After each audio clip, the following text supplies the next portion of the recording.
Aujourd'hui, c'est un grand jour au Forum des métiers d'art de Jublain parce que c'est le vernissage des Journées européennes des métiers d'art.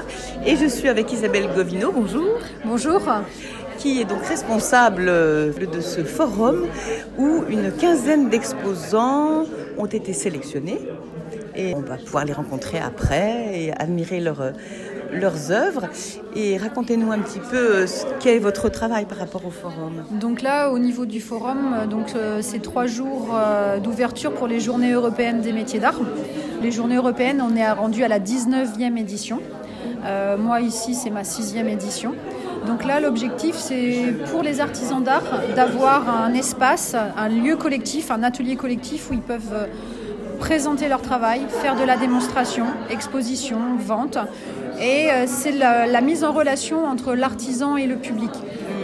Tous ceux qui participent aux Journées européennes n'ont pas forcément un atelier assez grand pour accueillir le public chez eux. Donc du coup, le forum leur propose un atelier collectif, donc ce qui permet au public de venir dans un seul endroit pour rencontrer les artisans.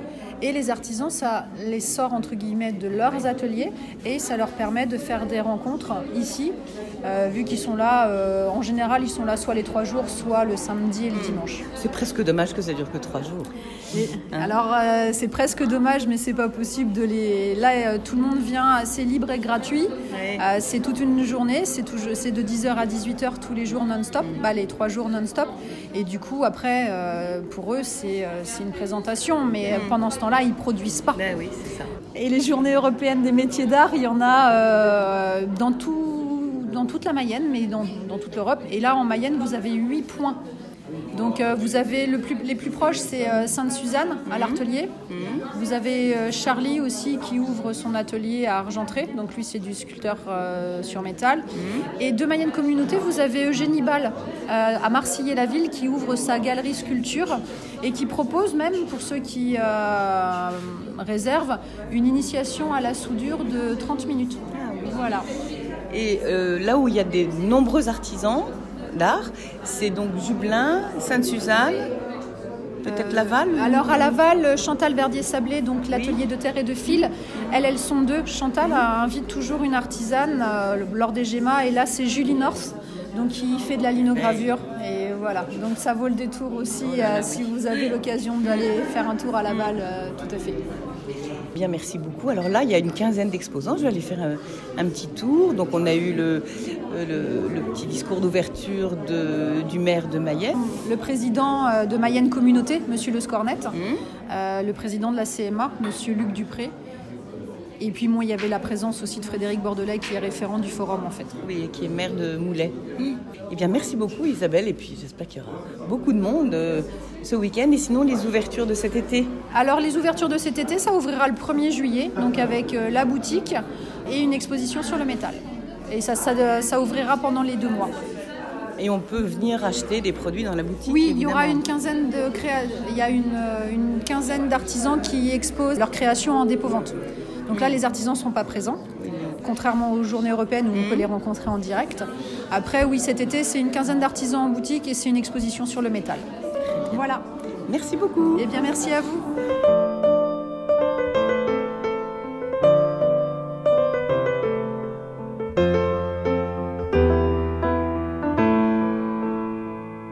Alors, dès l'entrée dans le Forum des métiers d'art, un atelier étonnant, Customonet, Samuel Turpot d'Alexin, qui est créateur de bijoux en pièces de monnaie. Alors ça, c'est très très étonnant.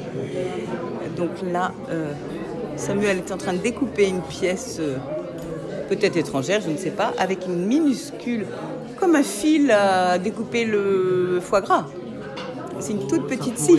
Et alors, vous travaillez uniquement les pièces de monnaie pour en faire des bijoux, c'est ça? Uniquement des pièces de monnaie, mais qui sont surtout démonétisées, qui n'ont plus cours parce qu'il est interdit de détruire de la monnaie qui a cours. Ah oui. Et je les découpe avec un boc-fil de bijoutier, c'est le nom de cet outil. Les lames que j'utilise actuellement font 0,16 mm d'épaisseur par exemple. Un cheveu humain, c'est 0,12 mm d'épaisseur en moyenne. Donc ce qui peut... c'est très, très cassant, il faut prendre son temps, mais avec un tout petit peu d'habitude, c'est ouvert à peu près à tout le monde. Et donc votre atelier est à Alexin, c'est ça? Tout à fait. Et comment est-ce que vous vous faites connaître? Vous exposez vos bijoux, il y en a qui sont vraiment très jolis et étonnants, dans des boutiques ou dans des forums comme celui-là? Plus dans les forums comme celui-ci, les salons, les marchés aussi de temps à autre. Je me trouve au marché à Laval, place de la Trémoille, quand le temps le permet. Et oui, beaucoup plus sur des salons des artisans d'art et des réunions comme celle-ci. Vous en avez des superbes là, on pourrait les commenter, notamment celles avec les Marianne que vous avez découpées sur les pièces en argent. C'était les pièces de 5 francs à l'époque? C'était les pièces, en fait, c'était toutes les tailles de pièces de 5 francs. Il y avait, toutes les tailles de pièces en argent, pardon. Il y avait la 50 centimes, la 1 franc, la 2 francs et la 5 francs. J'ai simplement extrait la semeuse de ces pièces-là et en faisant un petit trou au niveau des mains, j'ai fait en sorte qu'elles se tiennent toute la main. Voilà. Mais alors là, elles sont dorées.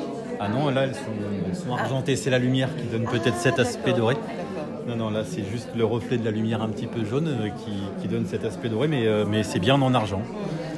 Et vous faites essentiellement des colliers, parce que c'est comme un peu une médaille, quoi. Oui, tout à fait. Ce que vous extrayez.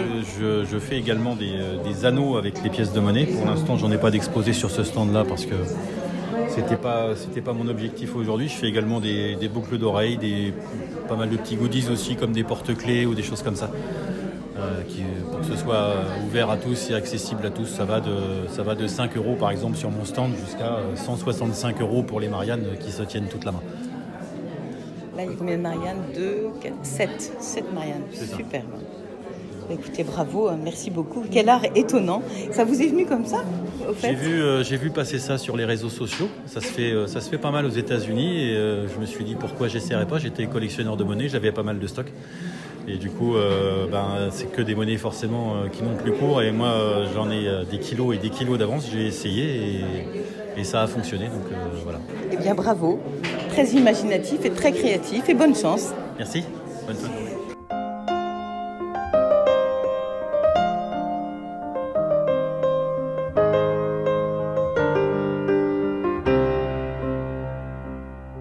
Alors je passe à un autre stand. Je suis devant le stand. Alors Jasmine Gundal, c'est ça? Gundal, oui. Qui fait donc de la reliure et de l'estampe. Vous êtes installée à quel endroit? Du coup, je suis installée à Laval et je travaille chez moi pour l'instant. J'ai pas d'atelier pignon sur rue, mais je travaille chez moi. Ouais.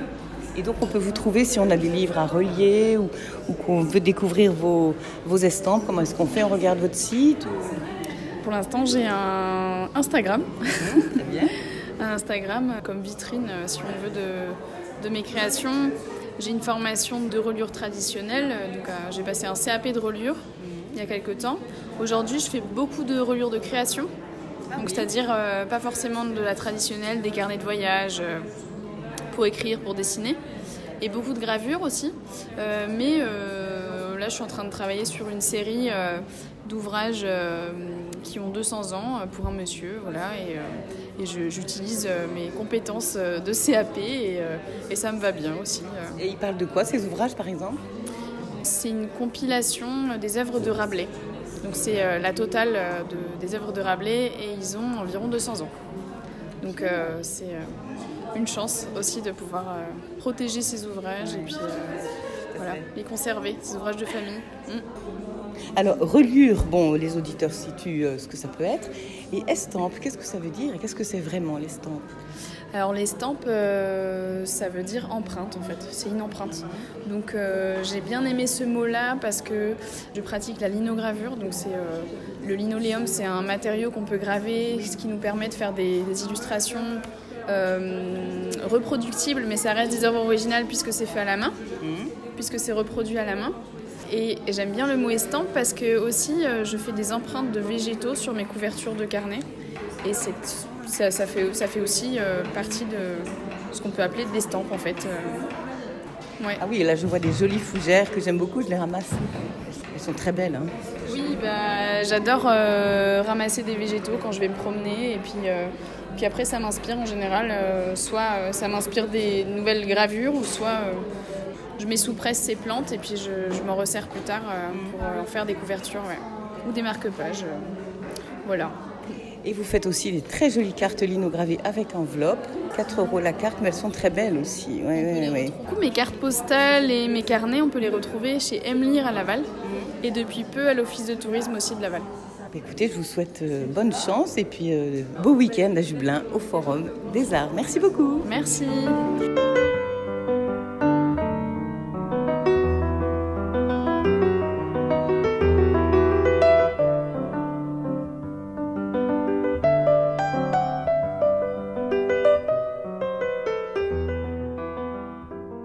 Maintenant, nous passons au petit atelier de décor personnalisé à la peinture qui s'appelle, vous dites Maille Décor ou May Décor? May Décor. May Décor, Mayenne Décor évidemment. Et là, je suis avec Fabienne Goubeau qui travaille donc en Mayenne, diplômée de peinture en décor. Bonjour Fabienne, vous allez nous dire ce que vous faites. Oui, bonjour. Donc moi je suis peintre en décor, la mention technique ancienne, parce que je fabrique aussi mes peintures naturelles, notamment la caséine, la gomme arabique, la peinture à l'huile. Je travaille sur tous les supports, que ce soit aussi bien du placo, du plâtre, que ce soit aussi en intérieur comme en extérieur. En fait, je m'adapte aux clients pour réaliser un décor personnalisé et unique. Et vous faites aussi un peu du trompe-l'œil, là je vois du faux marbre. Alors en fait, le métier de peintre en décor, voilà, c'est ça, c'est de faire des imitations de matière. Peu importe, ça va être du faux bois, du faux marbre, des panoramiques, des fresques, des trompe-l'œil, en fonction à la demande du client aussi. Et j'essaye d'adapter la technique en fonction du support. Et vous êtes installé à Laval même ? Je suis installée à Préau, à côté de Melay, entre Melay et Sablé en fait, Préau. Mon atelier est chez moi. Et je crois que c'est à Préau. Toute l'église de Préau a été restaurée avec des peintures 19e, c'est ça ? Ou même début 20e. Étonnant à découvrir aussi. Si on vient vous voir, on va à l'église et on va vous voir aussi. Oui, c'est à visiter, c'est vraiment un lieu magnifique à voir.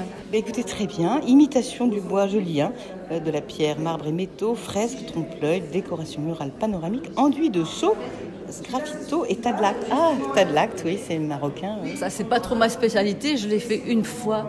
Mais en fait, tout ce qui touche les enduits de chaux aussi, je fais. Avec les pigments, les décors de vitrine pour les commerces, je fabrique ma peinture avec les pigments et du blanc de meudon pour faire à l'intérieur des vitrines. Eh bien, écoutez, merci beaucoup. Je vous souhaite 3 belles journées au Forum de Jubelin et puis on retiendra donc Fabienne Goubeau, Maille Décor. Merci. Merci beaucoup, merci.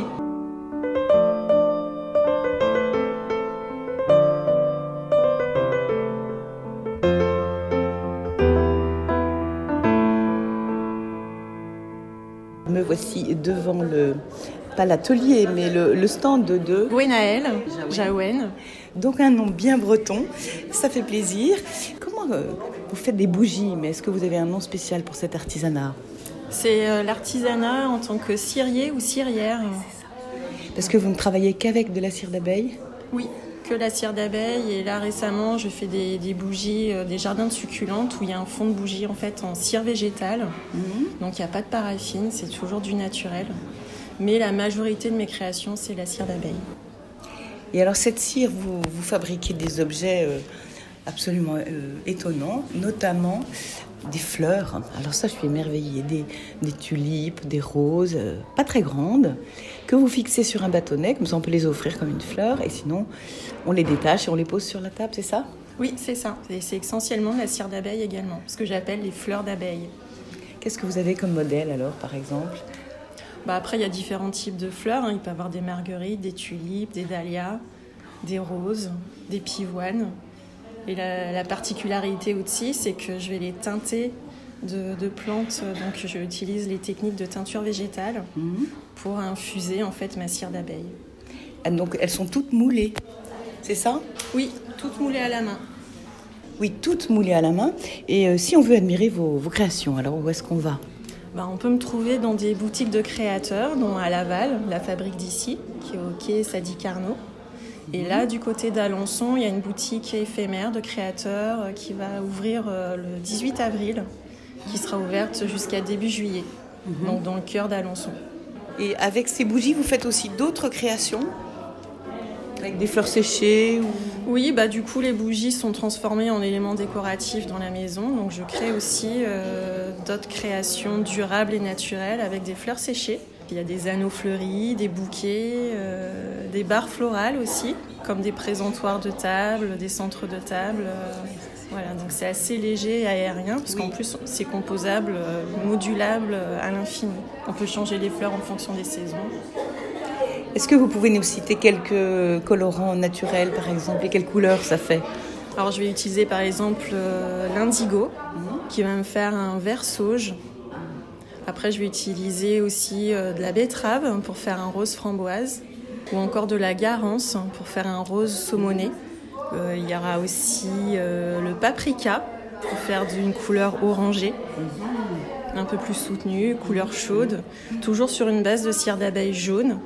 Et parfois, selon les couleurs, si je veux faire une couleur plus claire, je vais éclaircir en fait la cire d'abeille en la mettant au soleil. Elle se blanchit au soleil, la cire d'abeille. Et sinon, des bougies toutes simples? Alors plus simple, avec un autre procédé, une autre technique. Je pars de la feuille de cire gaufrée qu'on met dans les ruches et que je viens rouler autour de la mèche. Donc ce qui nous fait en fait des bougies très intemporelles, mais en même temps classiques.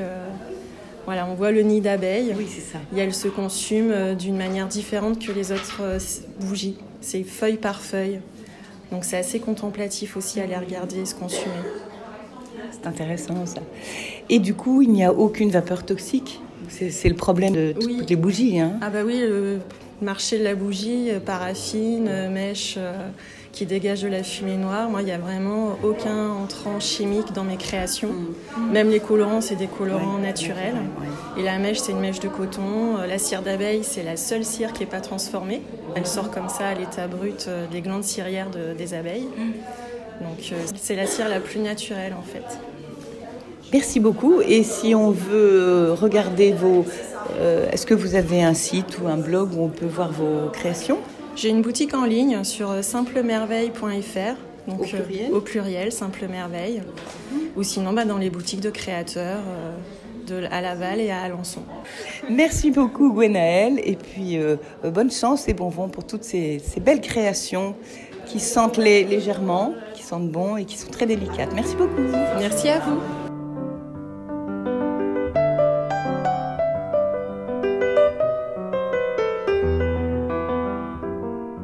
Et maintenant, me voici avec Anne-Marie Romagnier qui, elle, fait de la dentelle au fuseau, c'est ça? Dentelle au fuseau. Oui.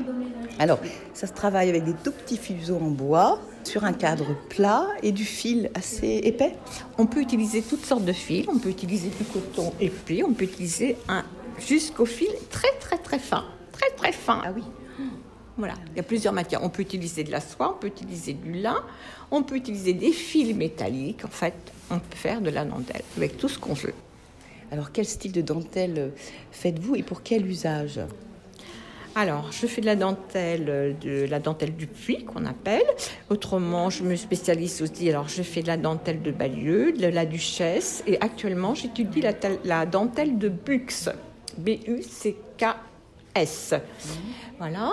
Et l'usage que j'en fais, c'est surtout pour le plaisir, parce que c'est ma passion. Je peux offrir à des amis en cadeau, des amis qui apprécient la dentelle, parce que tout le monde ne reconnaît pas la valeur du temps qu'on passe. Voilà. Des bracelets, des boucles d'oreilles, des broches, des marque-pages, décorations de Noël, des tableaux. Voilà, c'est très très varié en fait.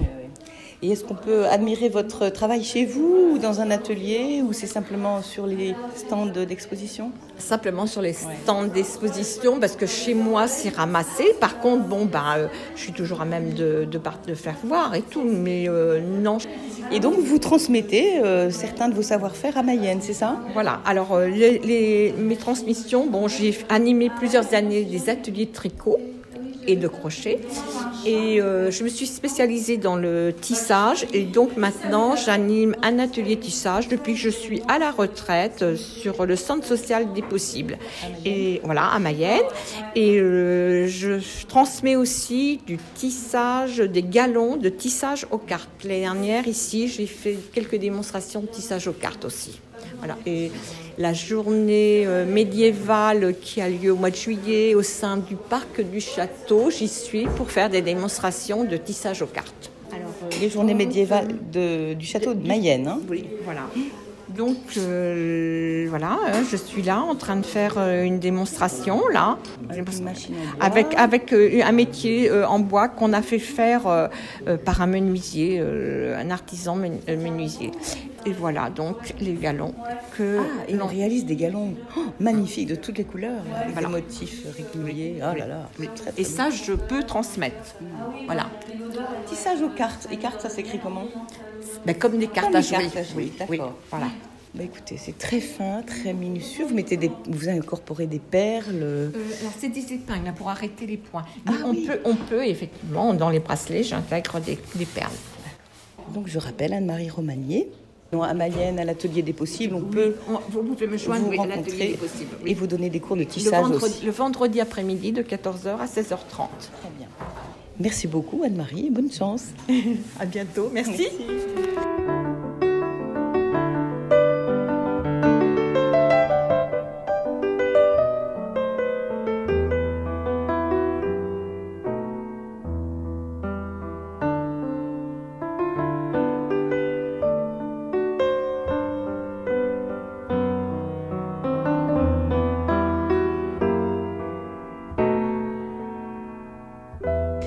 Et le petit tour des artisans d'art s'achève avec Hélène Huvet qui est, comment vous présentez? Vous êtes céramiste, oui. Vous faites céramiste, vous faites du tour avec des très belles couleurs et vous êtes installée à Champfrémont, donc dans un très joli coin de la Mayenne aux portes des Alpes-Mancelles.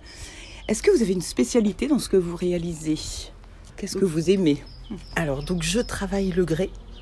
Et donc ma spécialité c'est donc le tournage et donc dans mes collections je vais avoir une collection cerisier avec un travail de réserve. Le motif est réalisé avec donc un travail de réserve et également une collection dentelle où ce sont des pièces qui sont ajourées donc à la main. Chaque trou est fait à l'aide d'un scalpel, voilà, puis nettoyé pour avoir ce joli rendu dentelle. Oui, je trouve que ça, c'est vraiment ce qui vous caractérise. C'est très joliment ajouré, ça donne tout un caractère, tout un style à vos poteries. Vous avez des couleurs assez douces. Alors, je vais avoir un vert qui va être très tendre, voilà, et puis un bleu qui, par contre, lui, va venir contraster un bleu nuit très profond. Et les pièces que vous réalisez, qu'est-ce que ça peut être? Des plats, des cache-pots, des petits... Alors, je travaille aussi bien l'art de la table, avec voilà, des tasses, des mugs, des coupelles, apéritifs par exemple, des bols, mais également tout ce qui va être décoration, que j'affectionne aussi beaucoup, comme des chandeliers, des photophores, voilà, par exemple. Quand c'est ajouré, c'est vraiment... Ça met en valeur la lumière de la bougie et la qualité de la poterie, je trouve. Alors, on peut trouver vos réalisations à Champfrémont peut-être, ou dans différentes expos Voilà, des expositions et puis une boutique qui va être à Saint-Pierre-d'Eny, au Panier Potéen, une boutique associative où là vous pouvez trouver mes pièces en permanence et puis ponctuellement des boutiques éphémères sur Alençon par exemple. Oui, c'est plutôt le Nord-Mayenne, peu sur Laval et... Oui, tout à fait. Bon, il faut que nos auditeurs bougent un peu. Voilà. Oui. Bon, après, sur Internet, évidemment, avec mon site Internet, Hélène Huvet Céramique. Très bien. Voilà, où là, vous pouvez voir l'ensemble à peu près de mes pièces, de mes créations. Eh bien, merci beaucoup, Hélène Huvet, et puis bonne chance pour toutes vos belles créations.